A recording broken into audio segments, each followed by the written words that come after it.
Hi అండి, అందరికీ ముందుగా మాతృదినోత్సవ శుభాకాంక్షలు. ఎలా ఉందండి నేను వేసిన ముగ్గు? బాగుందా? నచ్చిందా మీకు?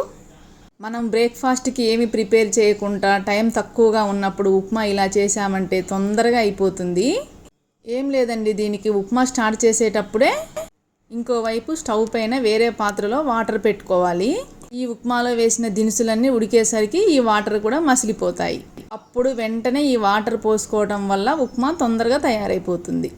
నేను ఎప్పుడు ఉప్మా చేసినా కానీ సేమియా వేస్తుంటాను.